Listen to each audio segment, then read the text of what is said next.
Continuing with complex numbers in quadratic equations, chapter number 5, we are talking about polar representation of a complex number.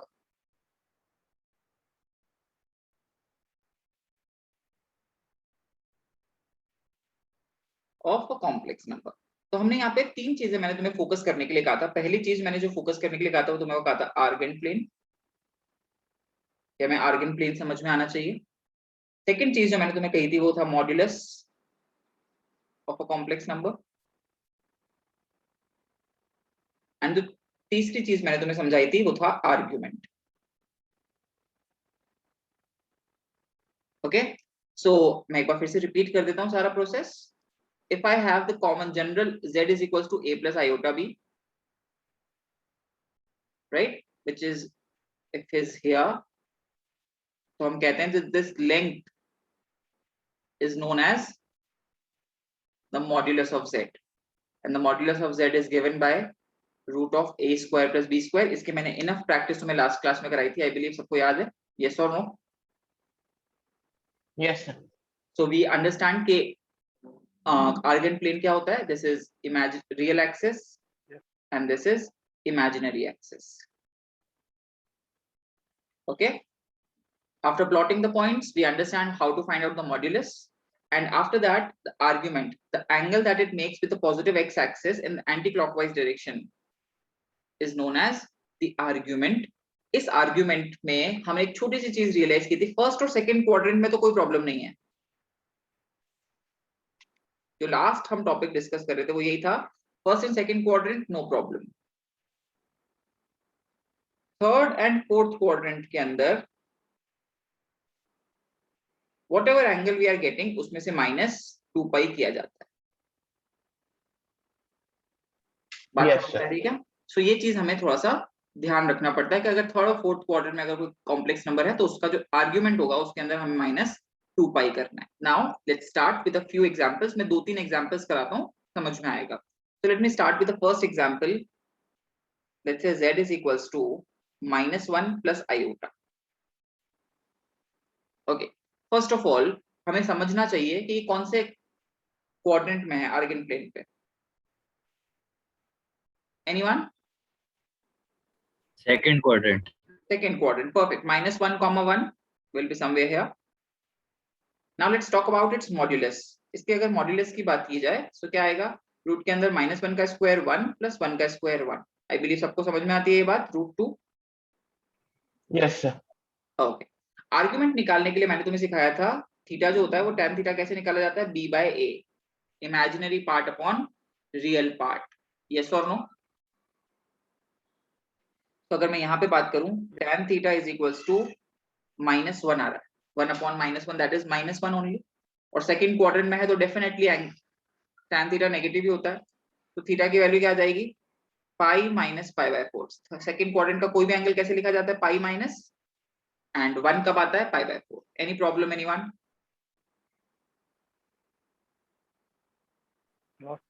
No sir. तो 3π/4. Any problem? ये तीन चीजें समझने में. Argand plane, modulus and argument. Okay, last example of this sort and then we'll move on to the polar representation. कि polar representation क्या होता है, इन तीनों चीजों को किस तरह से मिलाते हैं. Last example, like if I take z is equals to let's say -1 minus iota. नहीं, I'll take one more example इसके बाद में. -1 minus iota. तो मैं कहता हूँ सबसे पहले कहाँ आएगा आर्गन प्लेन पे, कोई बता सकता है मुझे. Third quadrant. Third quadrant. Perfectly, all right. -1 comma -1. Now if I talk about modulus of z, what will be the value. √2 again. -1 का square 1 -1 का square 1. Yes sir. And value of tan theta will be -1 upon -1 plus 1. Third quadrant के अंदर angle है तो obviously tan theta positive ही आएगा. तो जब हम थीटा की वैल्यू लिखेंगे तो हम क्या लिखेंगे. पाई प्लस π/4 माइनस का 2 पाई. ये माइनस का 2 पाई क्यों आया है, क्योंकि हमें याद रखना है कि थर्ड और फोर्थ क्वाड्रेंट में जब भी कभी हम आर्ग्यूमेंट लिखते हैं वी हैव टू से -2 पाई. इसका रीजन क्या है सर. इसका रीजन मैं तुम्हें आज बताता हूँ कि बाय कन्वेंशन इन्होंने एक लिमिट कह रखा है कि argument must be from -π to π। क्या कह रखा है इन्होंने, आर्ग्यूमेंट जो होता है वो क्या होता है, -π से π के बीच में होना चाहिए, तो इसलिए हम क्या करते हैं, माइनस का 2π कर देते हैं, ताकि वो उस रेंज के अंदर सेट हो जाए, प्रिंसिपल रेंज के अंदर। That is completely fine, I believe. It's a small thing to remember, which I believe everyone can remember. So in this case, theta will be equals to -3π/4. कोई problem? No, sir. No. Moving on. जो एक example जिसमें बच्चों को सबसे ज्यादा problem आती है is, let's say 3 iota. Z is equals to 3 iota. Okay. Please, someone can tell me. Can someone tell me on Argand plane where will it be?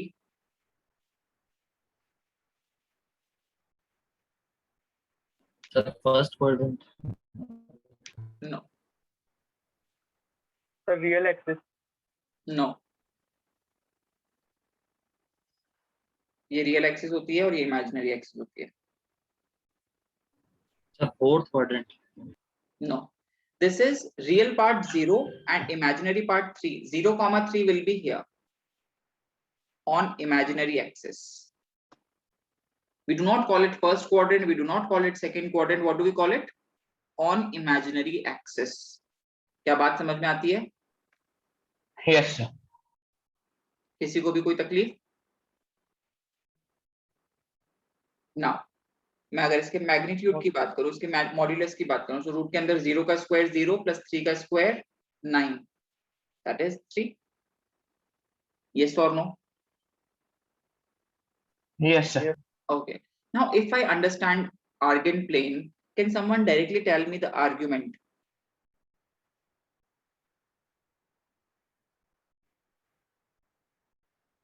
What will be the argument? ये angle कितना है? Minus theta. अरे देवताओं, π/2 है ना भाई, 90 degree angle है, क्या है ये एंगल? 90 डिग्री नहीं है। Yes. कमाल है, कमाल तो हो ही रहा है इस क्लास के साथ। एनीवेज पे theta is equals to π/2, 90 degree angle है, ये बहुत ही क्लियरली नजर आता है, राइट? एक लास्ट एग्जांपल, चलो तुम्हें प्रॉब्लम आ रही तो एक और ले लेता हूँ। z is equals to let's say minus का 2 iota, where will this point B?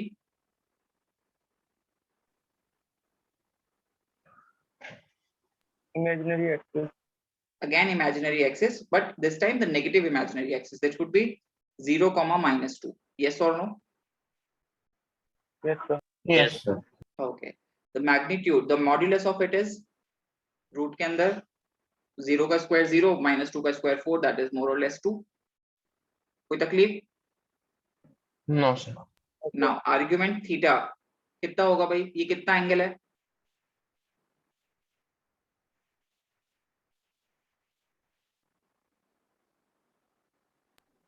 Two 270. बिल्कुल सही।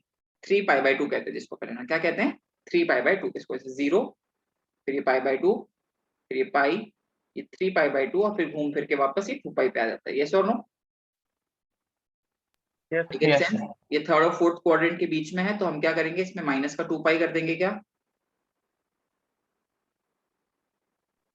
Yes, sir.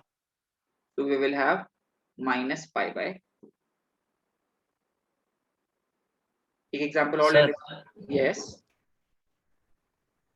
सर अगर जैसे आयोटा नहीं होता सर और z इक्वल्स टू -2 दे रखा होता तो सर फिर क्या करते हैं? देख लेते हैं, मैं वही बताने वाला था बेटा जब, लेकिन तुमने ही ले लिया एग्जांपल तो मैं बता देता हूँ।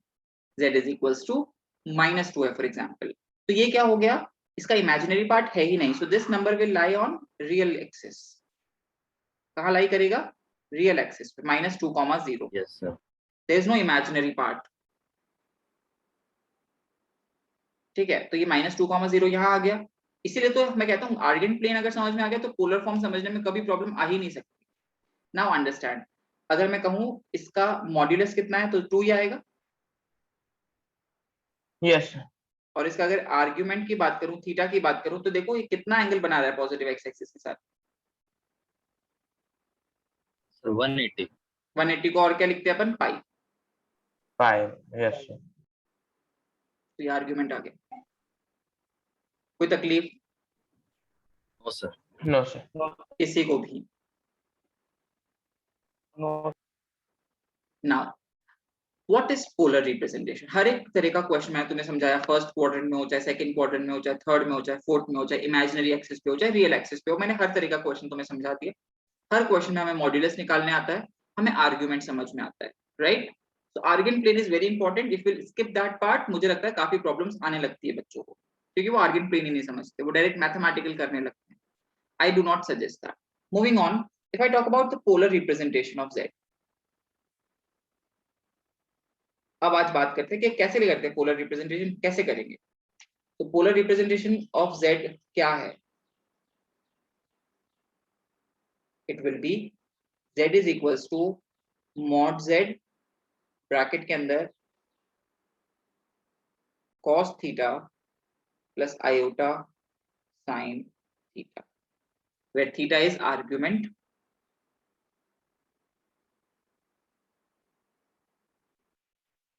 and modulus of Z तो तुम्हें पता ही है। बात समझ में आ रही है क्या? ऐसा मैं समझा भी सकता हूँ ऐसा क्यों होता है, मैं तुम्हें समझा देता हूँ एक बार, अगर तुम समझना चाहते हो तो। हालांकि जो बच्चे आज है कल क्लास में नहीं होंगे, बट स्टिल जैसे मैंने ये कहा, ये a कॉमा b है, ये मैग्नीट्यूड ऑफ z है, राइट? ये ट्राइंगल बन रहा है क्या, right angle triangle? Yes sir. Yes sir. क्या मैं ये कह सकता हूँ कि ये जो लेंथ है ये इसका रियल पार्ट है, यस सर। और ये वाला जो पार्ट है ये इसका इमेजिनरी पार्ट है? Yes sir. तो मैं कहता हूँ देखो, इस ट्राइंगल में अगर ये एंगल थीटा है, आर्ग्यूमेंट जो कि हम कहते हैं, मैं कहता हूँ इसके अंदर cos थीटा अप्लाई करो। cos theta is real part of z upon magnitude of z। so a is equals to क्या आ रहा है, Yes, magnitude sir. Of z cos theta.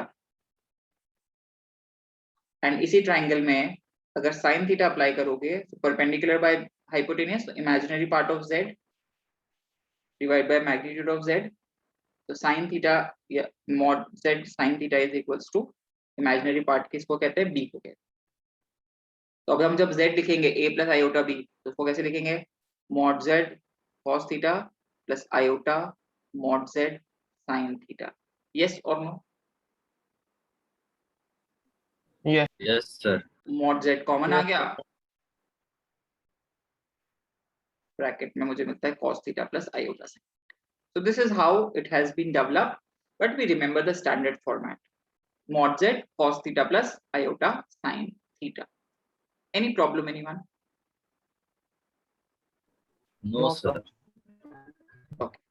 एक बार हमने जितने भी एग्जांपल्स ऊपर किए, मैंने जितने भी एग्जांपल्स ऊपर लिखे, सब क्वेश्चंस के अंदर मैं इसका पोलर फॉर्म लिख के देखता हूँ, ठीक है? I write it with red pen. तो अगर मुझे z लिखना है पोलर फॉर्म में, तो मैं लिखूंगा इसको, देखो, √2 cos 3π/4 प्लस आयोटा sin 3π/4। कोई समस्या? तो क्या No. मैंने लास्ट क्लास में तुम्हें पोलर फॉर्म सिखा दिया था? यस। पोलर फॉर्म को लिखने के लिए जिन जिन चीजों की जरूरत है वो मैं तुम्हें ऑलरेडी सिखा चुका था। आज क्या किया है अपन ने, उसको एक फॉर्मेट में फिक्स कर दिया है। क्लियर है बात? अगर इस क्वेश्चन की बात करूं तो हम क्या कहेंगे, z is equals to mod z that is √2 bracket के अंदर cos of -3π/4 plus iota sine of -3π/4। Yes और no? Yes, sir. Yes, sir. अब देखो, इसको थोड़ा सा और सिंप्लीफाई करना पड़ता है क्योंकि एंगल नेगेटिव है, तो रूट के अंदर √2 ब्रैकेट के अंदर cos के अंदर माइनस वो खा जाता है, right? From trigonometry we know that. And sine के अंदर माइनस है, वो उसे क्या करेगा, बाहर फेंक देगा क्या?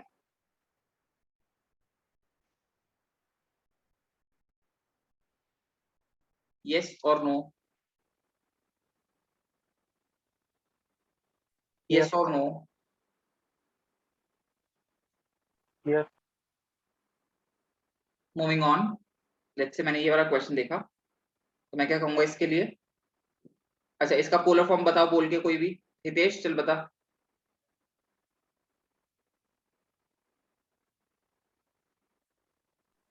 सर 3 हाँ, ब्रैकेट में cos pi by 2 plus iota, iota sin pi by 2। बिल्कुल सही।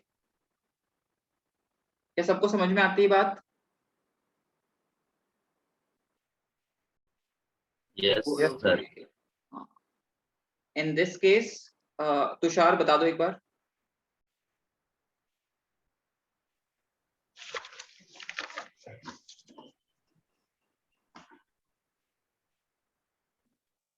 मैं ही बता देता हूँ। अंकित चल बता दे। Ankit. Sir 2 cos pi by 2 minus iota sin pi by 2। Hitesh समझ में आया कि ये प्लस की जगह माइनस कैसे आया बेटा? सर मेरे को बोल रहे हो क्या? नहीं नहीं, हितेश से पूछ रहा हूँ। अंकित को तो समझ में आया डेफिनेटली, अंकित ने तो सही आंसर किया है। बट अंकित ने क्या किया ना, एक स्टेप स्किप कर दिया। अंकित ने क्या स्टेप स्किप किया? उसने ना जो माइनस वाला स्टेप था ना वो स्किप कर दिया। उसने कहा सर अब मेरे को समझ में आ गया है, मैं डायरेक्टली लिख दूंगा उसको। तो cos of minus pi by 2 को हम cos ऑफ पाई बाई 2 लिख सकते हैं, और iota sine minus pi by 2 को माइनस बाहर फेंक के minus iota sine pi by 2। Any problem anyone? no sir। Oh sir. The last one, कोई आंसर करना चाहेगा? कौन है क्लास में? और पिंकी जी बताएं।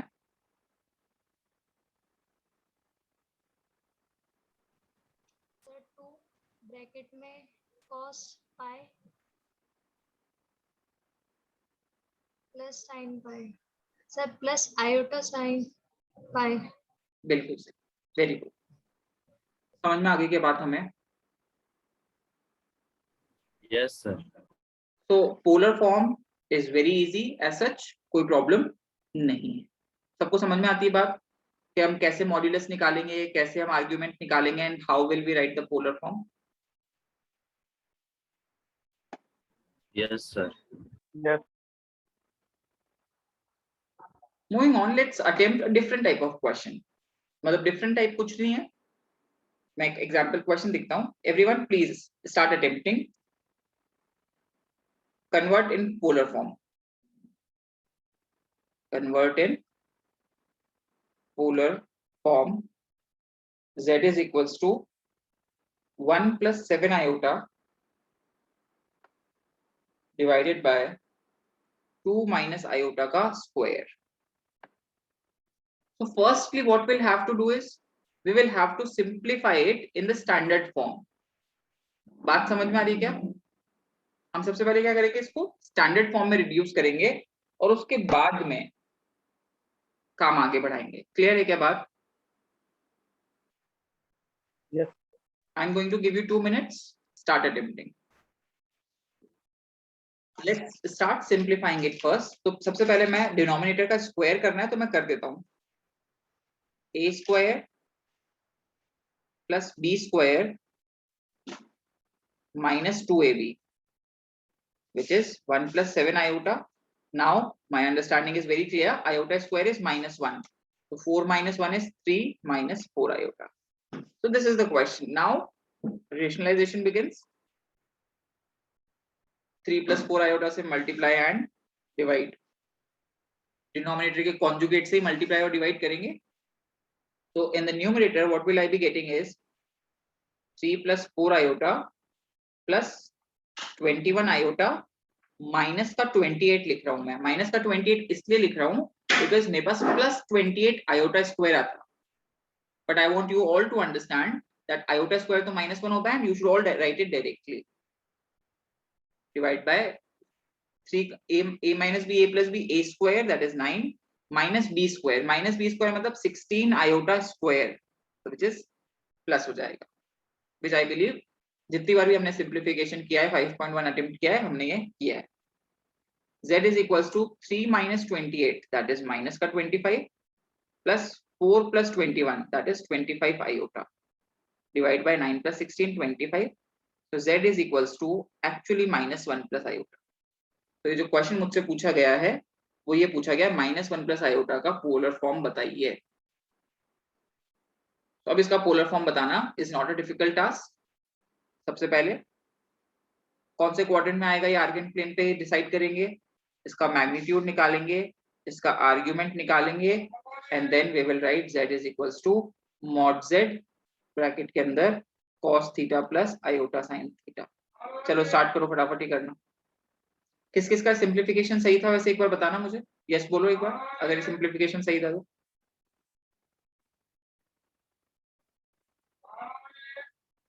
एनीवन?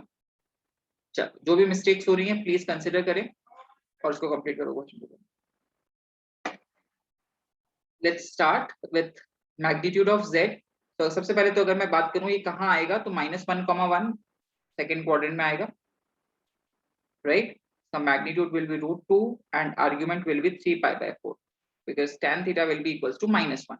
अगर तुम ध्यान दोगे तो tan theta is equals to -1 and I believe बहुत ही क्लियर सी बात है that second quadrant में angle pi minus pi by 4 लिखा जाएगा, that is 3 pi by 4 which is basic trigonometry.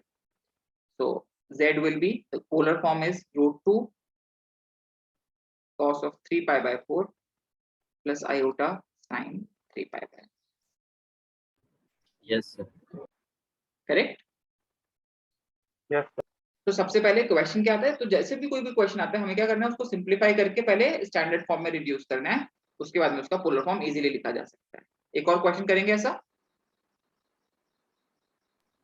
Yes, sir.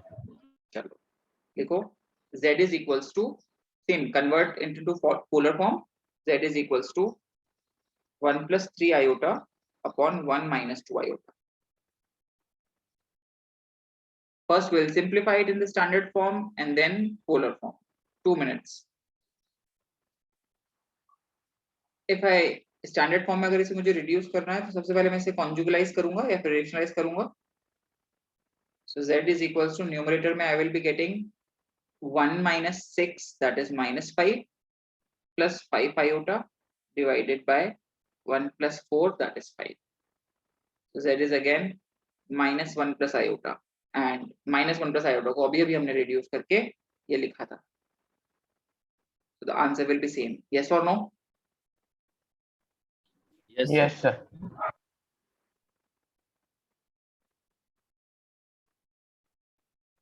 तो हमें कोई भी क्वेश्चन दिया जा सकता है रिड्यूस करने के लिए into polar form. Let me give you last one example of this format and then आगे बढ़ेंगे. सेकंड था third. z is equals to 1 plus iota upon 1 minus iota. मैं तुम्हें पहले भी कह चुका हूं every teacher teaches it differently.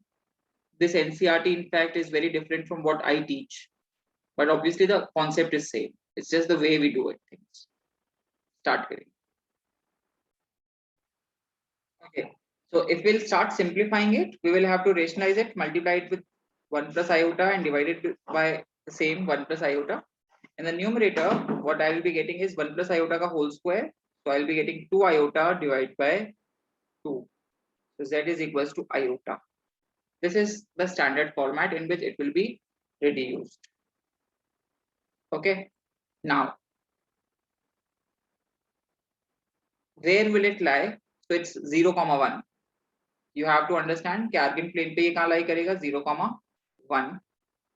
तो इसका आर्गुमेंट मुझे साफ साफ नजर आता है 90 डिग्री. इसका मैग्नीट्यूड क्या है 1. तो इसका पोलर फॉर्म क्या हो जाएगा 1 into cos pi by 2 plus iota sin pi by 2. Any problem, anyone? No. That is it from my side.